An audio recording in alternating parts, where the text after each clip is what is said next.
এই দুদিন ব্যাপী মহামান্য উচ্চ আদালতের নির্দেশে যে আপনাদের লাগাতার 48 ঘন্টা ব্যাপী ধর্ণা মঞ্চ আপনাদের সঠিক পরিকাঠামো এবং অন্যান্য যে আনুষঙ্গিক ব্যবস্থাগুলো লাগে এই দীর্ঘ সময় ধরে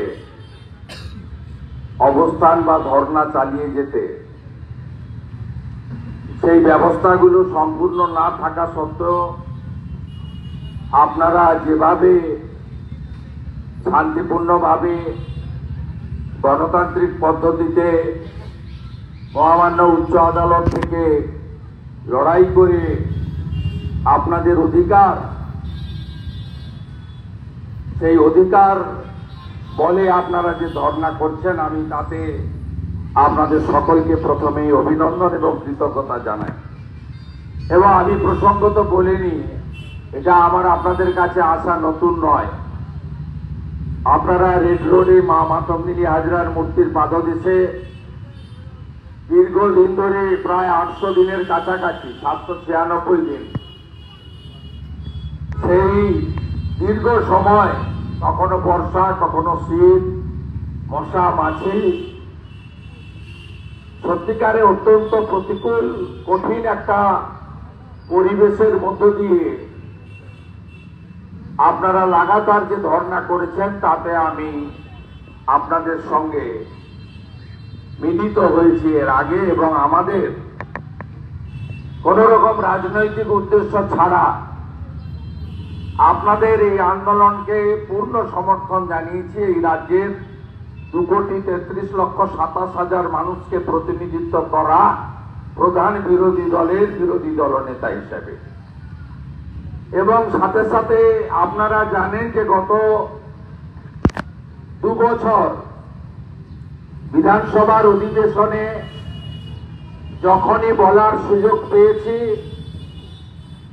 আমি যেমন সরকারি কর্মচারী, পুলিশ কর্মচারীদের কেন্দ্রীয় হারে পেনশনারদের ডিএর কথা বলেছি, যে কটা সংগঠনের জন্য বিধানসভায় রেকর্ড করেছে আমার বক্তব্য, তার মধ্যে আপনারা ছিলেন। আমি আপনাদের কাছে আজকে আবার পুনরায় এই যৌক্তিক দাবিকে সমর্থন করার জন্য উপবিষ্ট হয়েছি এবং অল্প কিছু কথা নিবেদন করব। আমি প্রথমেই গ্রুপ বি, আমাদের যে সংগঠন WBGDRB 2017, গ্রুপ বি ওয়েটিং ঐক্য মঞ্চ, তার সমস্ত ভাই বোন এবং যে সমস্ত অ্যাডভোকেটরা আপনাদেরকে সহযোগিতা করছেন বিনা পারিশ্রমিকে, অ্যাডভোকেট কৌস্তব বাগচি সহ, এবং বিভিন্ন জাতীয়তাবাদী কর্মচারী সংগঠন যারা আপনাদের পাশে এসে দাঁড়িয়েছেন, যে সমস্ত সংবাদ media, electronics, print, YouTuber, portal, social media, freelance, personal Facebook, x account থেকে, ইনস্টাগ্রাম থেকে যারা আপনাদের পক্ষে লাগাতার প্রচার করে গেছেন, তাদের প্রত্যেককে আমি ধন্যবাদ, কৃতজ্ঞতা জানাই। আমি প্রথমেই এই মঞ্চে ওঠার আগে আপনাদেরকে আমি প্রণাম জানিয়েছি, বয়সের জন্য নয়। আপনাদের যে ধৈর্য অবিচল থেকে, আপনাদের যে একাগ্রতা, আপনাদের যে ত্যাগ, আপনাদের যে সংযম ব্রত, আপনাদের যে লড়াই, এই লড়াইকে আমি নতমস্তকে, আপনাদের থেকে বয়সে বড় হলেও আমি আপনাদেরকে প্রথমেই প্রণাম নিবেদন করেছি। এই 200 ধর্নায় অবস্থানকারী সত্যাগ্রহীদের সকলের নাম বলতে গেলে অনেকটা সময় যাবে, কিন্তু সব আন্দোলনে কিছু নেতৃত্ব থাকেন, তাদের মেনে নিয়েই আন্দোলন করতে হয়।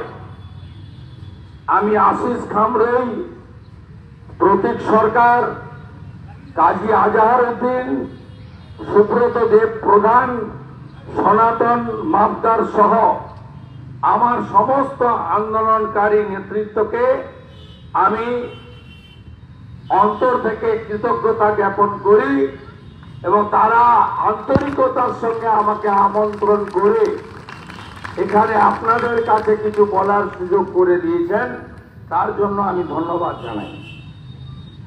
আপনাদের প্রথমে আমি পশ্চিমবাংলার চাকরি এবং বেকারত্বের অবস্থা এবং এখানে যিনি আছেন আপনাদের জয় তো প্রথম হয়ে গেছে। কেন হয়েছে জানেন? মমতা ব্যানার্জি সোম মঙ্গলবার দার্জিলিং এ যাওয়ার কোনো কথা ছিল না। ওখানেও তো আমার লোকজন আছে, সবাই মমতার লোক নয়, আইএস আইপিএসরা আমার লোক আছে, ওর মধ্যে ভর্তি হয়ে আছে। কোন পরিকল্পনা ছিল না। দার্জিলিং পালিয়েছে আপনাদের ভয়ে, আপনাদের ভয়ে পালিয়েছে, আপনাদের ভয়ে ব্যাগ গুছিয়ে পালিয়েছে। যেদিন কোর্টে অর্ডার হয় সেই দিন সন্ধ্যাবেলা বলেছে আমি এখানে থাকবো না, কারণ ইনি এত মিথ্যা কথা বলেছেন যে মিথ্যা কথা মাপার জন্য কোন ফিতা পৃথিবীতে এখনো পর্যন্ত বেরোয়। তাই আপনাদের কাছে আমার আরেকটা অনুরোধ, কারণ দয়ার জানে আপনারা এখানে ধর্ণা অবস্থান দিচ্ছেন না। ভারতবর্ষে সংবিধানের একটা বড় স্তম্ভ জুডিশিয়ারি, তারা আপনাদের এখানে হায়ার কোর্ট অনুমোদন দিয়েছেন। সেখানে মুখ্য সচিব আপনাদের 5 জন প্রতিনিধির কাছ থেকে ডেপুটেশন নেবেন, আলোচনা করবেন on behalf of the West Bengal state government. পরিষ্কার বলা আছে, যদি মুখ্য সচিব না থাকে ভাইরা অন্য কারোর কাছে ডেপুটেশন দেবেন না। এটা আমি আপনাদের দাদা হিসেবে পরামর্শ দিলাম। আপনারা একদিন জয়যুক্ত হবেন, কোর্টেও হবেন, ব্যবস্থার মধ্য দিয়ে হবেন। গোটা পশ্চিমবঙ্গে একটাও নতুন চাকরি নিয়োগ হবে না। এমনিতে তো ইনি নিয়োগ করতে চান না। আমি ওনার মন্ত্রী ছিলাম 16 থেকে 20, ফাইল নিয়ে গেছিলাম যে মাননীয় ম্যাডাম এই কাজগুলো করা দরকার, ইরিগেশনে, মাইনর ইরিগেশনে, ট্রান্সপোর্টে। বলল শুভেন্দু শোনে রাখো,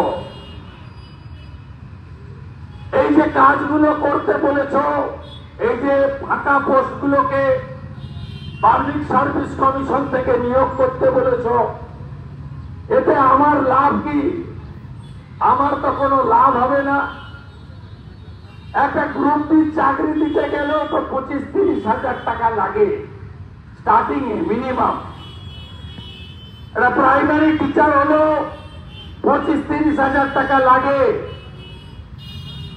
আমি যদি একটা চাকরি দিই 25 হাজার টাকা, ওর বাড়িতে 3 থেকে 4টি ভোট, তাও শিক্ষিত লোক আমাকে দেবে কিনা আমি জানি না, নট শিওর।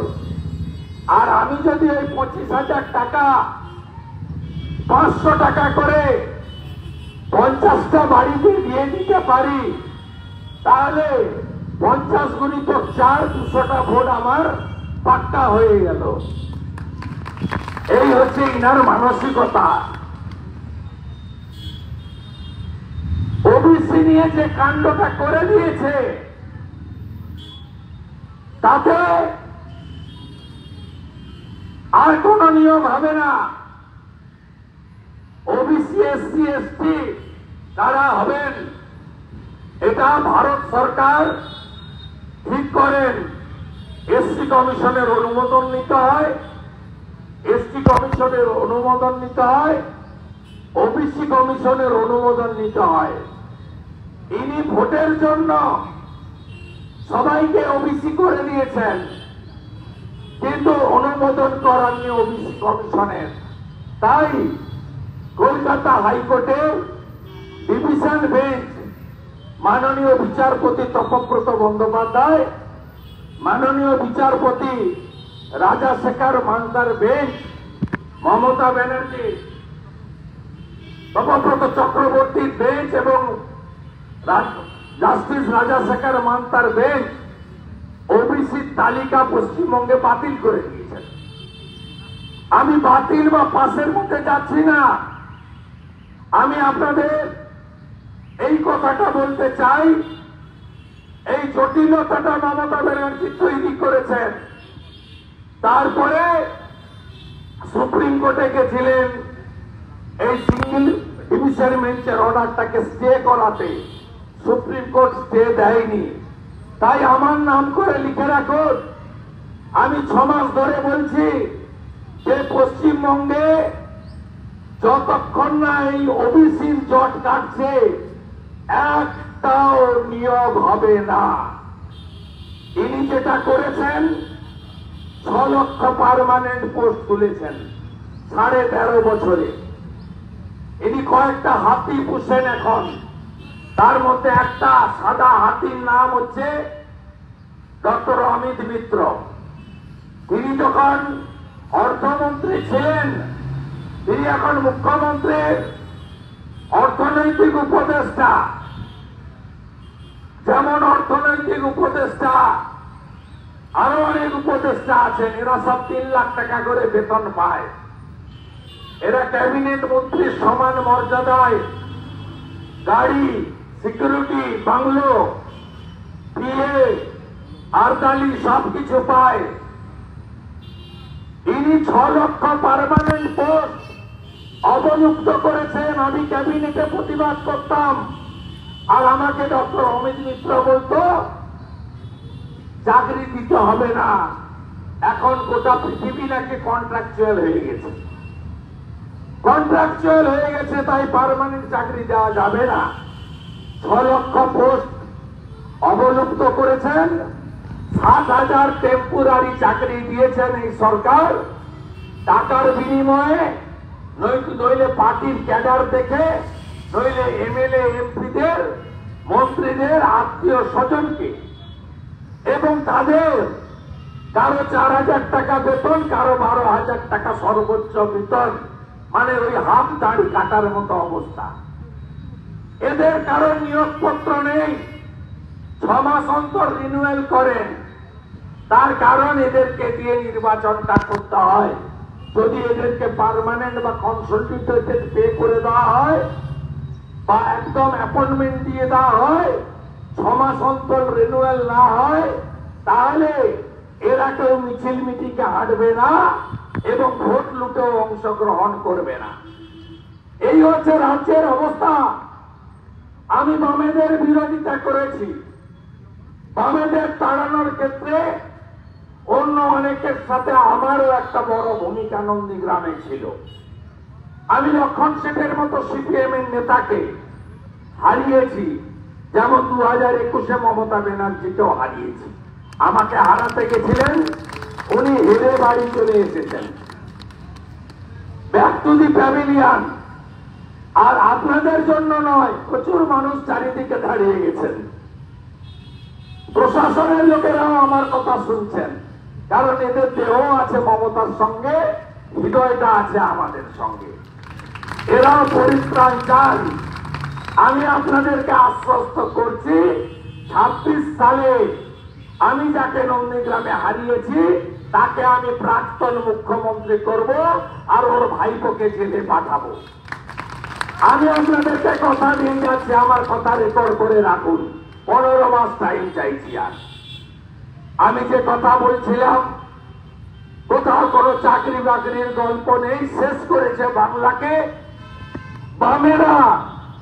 51টা কর্ম বিনিয়োগ কেন্দ্র করেছিল। চাকরি দিন আর নাই দিন নামটা গিয়ে লিখাতে পারতেন 8 পাস হলে। এই মুখ্যমন্ত্রী বেকার বিরোধী মুখ্যমন্ত্রী, মেধা বিরোধী মুখ্যমন্ত্রী, শিল্প তাড়ানো মুখ্যমন্ত্রী পশ্চিম বাংলায় 51টা কর্ম বিনিয়োগ কেন্দ্রে তালা চাবি লাগিয়েছেন। এখন আনএমপ্লয়েড ইউথরা এডুকেটেড নাম লিখানোর ঠিকানাটাও খুঁজে পান না। এমপ্লয়মেন্ট ব্যাংকের নাম করে 1 লক্ষ লোকের নাম উঠেছিল, 1500 টাকা যুবশ্রীর ভাতার কথা বলেছিল। খোঁজ নিয়ে দেখুন, গত 1 বছর যুবশ্রীর ভাতা বন্ধ। এমপ্লয়মেন্ট ব্যাংকে নাম তোলা যায় না। এই হচ্ছে পশ্চিম বাংলার অ্যাকচুয়াল অবস্থা। আমি আপনাদের গ্রুপ ডির এই আন্দোলনের অতীতটা একটু জানি বলেই বলছি, কারণ আমার সঙ্গে ধর্ণা মঞ্চে যেমন মাতঙ্গিনী হাজরার মূর্তির নিচে আপনাদের দেখা হয়েছে, তেমনি আশিস সহ আপনাদের ভাই বন্ধুদের সঙ্গে, কখনো কৌস্তব বাগচির সঙ্গে, কখনো ভাস্কর ঘোষের সঙ্গে আমার অফিসে একাধিকবার আপনাদের অনেক মিটিং হয়েছে। আপনারা জানেন 2016 সাল নির্বাচন আসন্ন, একদিকে বাম কংগ্রেস জোট বিজেপি আলাদা, বাম কংগ্রেস জোট আলাদা, তারা পরিবর্তন চান। অন্যদিকে মমতা ব্যানার্জিকে ক্ষমতায় আসতে হবে। তিনি ঘোষণা করলেন যে 60,000 গ্রুপ ডি আমার হাতে রেডি করা আছে। আমি ভোটে জেতার পরে এই 60,000 নিয়োগ করব গ্রুপ ডিতে, এবং নির্বাচন হয়ে গেল, উনি জিতলেন, মন্ত্রিসভা তৈরি হলো, ঘোষণা হলো 6,000 গ্রুপ ডি নেওয়া হবে। প্রশ্ন উঠল বাকি 54,000 কবে হবে?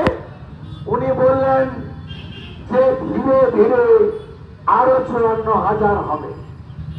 এবারে এই 6,000-এর জন্য কত আবেদন করলে ভাবতে পারেন? এখানে যারা আছে না, এরা মাস্টার আছে, মাস্টার ডিগ্রি, এরা অনার্স গ্রাজুয়েট আছে, এরা বিএড পাস আছে, এরা প্লেন গ্রাজুয়েট আছে, এইচএস মাধ্যমিক তো আছেই। প্রত্যেকটা ছেলে কম্পিউটার জানে, এবং এরা মেধাযুক্ত, মধ্যবিত্ত, নিম্নবিত্ত এবং গ্রামের অধিকাংশই কৃষক পরিবার থেকে উঠে আসা। এদের বাবা মারা অনেক কষ্ট করে এদের পড়াশোনা করিয়েছেন। এরা অনেক কষ্ট করে নিজের যে লুক্কায়িত প্রতিভাকে এরা বিকশিত করেছে। এরা কেউ ফাঁকা খাতা দিয়ে পরীক্ষায় পাস করেনি। অত্যন্ত কৃতি এই ছাত্র মানে আমাদের বেকার বন্ধুরা। কতজন আবেদন করলেন? 24,63,000 বেকার। পোস্টের সংখ্যা কত? 6,000। লিখিত পরীক্ষার পরে 18,000-কে ইন্টারভিউতে ডাকা হলো। সেখান থেকে 5,422-কে নিয়োগ করা হলো। নিয়োগ যখন হলো, আপনারা ভাবলেন যে গ্রুপ ডি রিক্রুটমেন্ট বোর্ড এই নিয়োগ করেছে। এই নিয়োগ করার কথা স্টাফ রিক্রুটমেন্ট বোর্ডে অথবা পাবলিক সার্ভিস কমিশনের। এ আলাদা করে সল্টলেকে অফিস করে অতনুকু পুরো কায়স্থ বলে একজন স্থাবক WBCS পার্থ চ্যাটার্জির মতো স্থাবক মন্ত্রী এই অতনুপুর কায়স্থকে দিয়ে একটা কমিটি বানিয়ে একটা ইন্টারভিউ করা হলো। আমরা তখন, আপনারা বুঝেছিলেন, পরে পার্থ চ্যাটার্জির বাড়ি থেকে যে সিটার লিস্ট সিবিআই উদ্ধার করেছে, ইডি উদ্ধার করেছে, তাতে দেখবেন আপনাদের তালিকার এই 5,422-এর তালিকার সিটিটাও পার্থ চ্যাটার্জির বাড়ি থেকে ইডি নিয়ে এসছে। আপনারা বুঝে নিন যে এই চাকরিগুলো, এই মোটা পার্থ 150 কেজি যার ওজন, মেয়ের থেকে ছোট বয়সী অপার সঙ্গে 51 কোটি টাকা সহ যিনি ধরা পড়ে এখন জেলে আছেন, সেই মোটা পার্থর বাড়ি থেকে গ্রুপ বির আপনাদের তালিকা পাওয়া যায়। তাহলে বুঝতে পারছেন নিয়োগ কিভাবে হয়েছে। খালি থাকলো 578টি পদ। এই ওয়েটিং লিস্টে যে ছেলেমেয়েরা তারা এখনো পর্যন্ত কোনো কল পায়নি। তাই আপনারা এই লড়াই চালাচ্ছেন, একদিকে আইনি লড়াই, অন্যদিকে আপনাদের এখানে ধর্ণা অবস্থান। আমি রাজ্যের বিরোধী দলনেতা হিসেবে বলবো যে আসুন পশ্চিমবাংলার সমস্ত বঞ্চিত বেকাররা, যার সংখ্যা বাবা বলে যখন 1 কোটি ছিল এখন সংখ্যা 2 কোটি হয়েছে। বাবা বলে রাজ্য ছেড়ে বাইরে কাজে গেছিলেন 5,20,000 জন, এখন রাজ্য ছেড়ে বাইরে কাজ করেন 55 লক্ষ জন। বাবা বলে ঋণের বোঝা ছিল 2 লক্ষ কোটি টাকা, আর এই পিসি এখন ঋণের বোঝা করেছে 7 লক্ষ কোটি টাকা। পশ্চিমবঙ্গ ধ্বংস। রাতে ঘুমান, দিনে ঘুমাবেন না। পতাকা সরিয়ে দরকার হলে যোগবাদন তৈরি হন। এই লড়াইটাকে প্রয়োজন হলে আর নয়, ধৈর্যের সীমা আছে, সংঘাতে নিয়ে যেতে হবে, প্রতিরোধে নিয়ে যেতে হবে, দাবি আদায় করতে হবে। আপনারা জানেন আরজিকরের ঘটনার পরে ছাত্র সমাজ জাতীয় পতাকা নিয়ে নবান্ন অভিযান ডেকেছিল 27 আগস্ট। এই মুখ্যমন্ত্রী ভয় পেয়ে গেছিলেন। সকাল 9টার মধ্যে হাজার হাজার পুলিশ বেষ্টনী করে ডিজিকে সাথে নিয়ে এখানে লুকিয়ে বসেছিলেন এবং সব মন্ত্রীকে ডেকে নিয়েছিলেন। সেদিন চাইলে জনগণ ওই 14 তলাতে উঠে চেয়ারটা নিয়ে নদীতে ছড়ে ফেলে দিতে পারত। শরৎ চ্যাটার্জি রোড হয়ে নবান্নর কেটেও হাওড়ার লোকেরা ঢুকে পড়েছিল। আমি আপনাদের বলবো আমরা পরিকল্পনা নিয়েছি, কারণ বিরোধী দলনেতা মানে কোন একটা রাজনৈতিক দলকে প্রতিনিধিত্ব করে না। বিরোধী দলনেতা মানে এই সরকার, এই সরকারি দলের দ্বারা যারাই অত্যাচারিত হবে তাদের পাশে দাঁড়িয়ে তাদের কথা বিধানসভার ভিতরে রাস্তায় তুলে ধরার দায়িত্বটা হলো প্রকৃত বিরোধী দলনেতার কাজ। আমি সেই কাজটা নিষ্ঠার সঙ্গে করছি।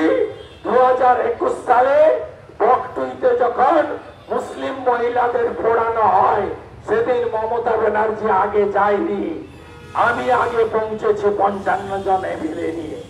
মগরাহাটে পঞ্চায়েত নির্বাচনে সিপিএম আইএসএফ এর সমর্থন করেছিল বলে 40টি মুসলিম পরিবারের গাড়ি লুট করেছিল ওরা। আমি সেদিন তাদের পাশে গিয়ে পৌঁছেছিলাম। এটাই বিরোধী দল নেতার কাজ। বিরোধী দল নেতা সেই কাজটা করে। আমি আপনাদের বলছি জোট বাঁধন তৈরি হন, এই লড়াই আরো তীব্র করতে হবে, সংঘাতের জায়গায় যেতে হবে। জানুয়ারি মাসে আমরা গুছিয়ে নেব। মাধ্যমিক পরীক্ষার আগে লং মার্চ হবে বড় করে, অন্তত লক্ষ লক্ষ বেকার যুবক যুবতী এই নবান্নর দিকে লং মার্চ করবে। চাকরি দাও নইলে নবান্ন ছাড়ো, একটাই আওয়াজ হবে, চাকরি দাও নইলে নবান্ন ছাড়ো। সেই দিন জাতীয় পতাকা নিয়ে আমরা রাজ্যের বেকারদের সংঘবদ্ধ করব। আপনারা পুলিশ বাবা পার করেগা, কিচ্ছু করতে পারবেন না। আপনাদের এখনো সময় আছে।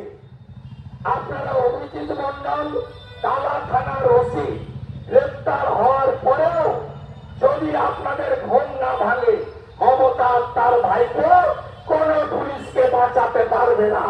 আমি দায়িত্ব নিয়ে আপনাদের বলে গেলাম। সঞ্জয় রায়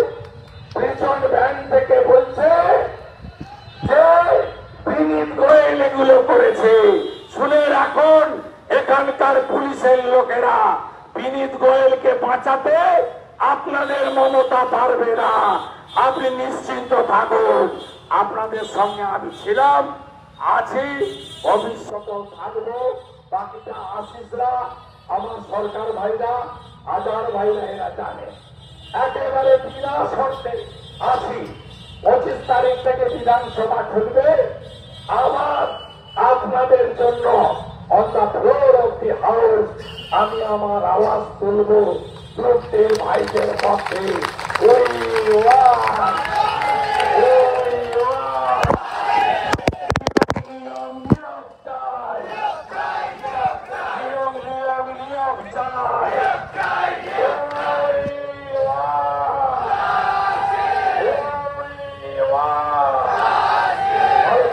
ভারত মাতা কি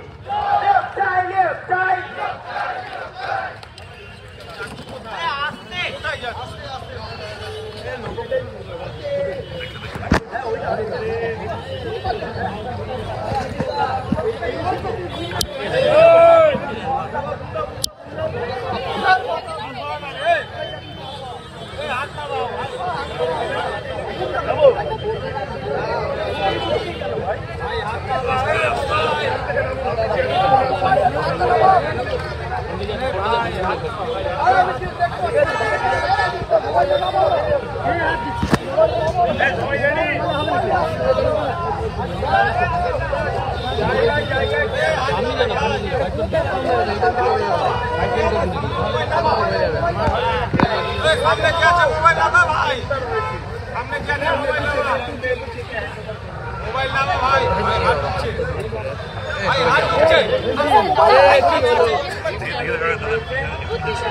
আমি জায়গা করে আছি সাপোর্ট দিয়ে আমি তো জায়গা করে আছি সাপোর্ট করে আছি আমি আমাদের দুটো গাড়ি দাঁড়িয়ে আছে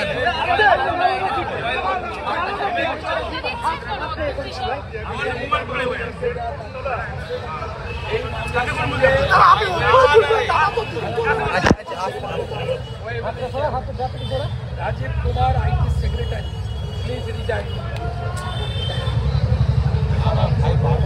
এবং আপনারা শুনে রাখুন ওয়েবেলের বিরুদ্ধে ব্যবস্থা নিতে কোটি কোটি টাকা যদি বলেন 7,000 কোটি হবে সেদিন তো আমি না শর্ট আমি হাতে তবে অমিত মিত্র বলেছিলেন অমিত মিত্র প্রত্যেকটা ক্যাবিনেট মিটিংয়ে পার্মানেন্ট পোস্ট আবেদন করবে আমি যখন জিজ্ঞেস করতে দিতাম তখন বলতেন যে না এখন সব কন্ট্রাক্ট 6 লক্ষ পার্মানেন্ট পোস্ট আবেদন হয়েছে পশ্চিমবঙ্গের মানুষকে বলবো মাতার কাছ থেকে বেরিয়ে আসুন। এই রাজ্য গোটা পৃথিবীকে শিক্ষা দেয়, এত ভালো শিক্ষা বাঙালিদের মতো অন্য কারণ বিদ্যাসাগরের মাটি, রাধা বিনোদ নাথরা, ডক্টর মণিলাল ভৌমিকরা ইউরোপ কাঁপাচ্ছে, এতগুলো নোবেল পুরস্কার এসেছে। সমস্ত শ্রেণী বলুন সমস্ত পশ্চিমবাংলায় বাঙালি নেতা এই সরকার শেষ করে একদম খতম।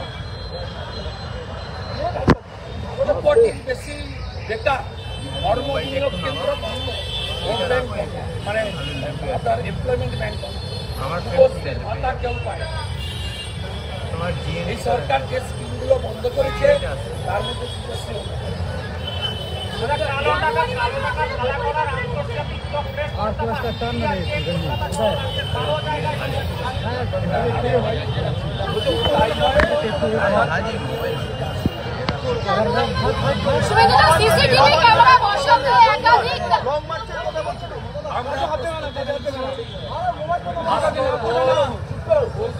সব আমরা মিলে প্রস্তুতি নিচ্ছি।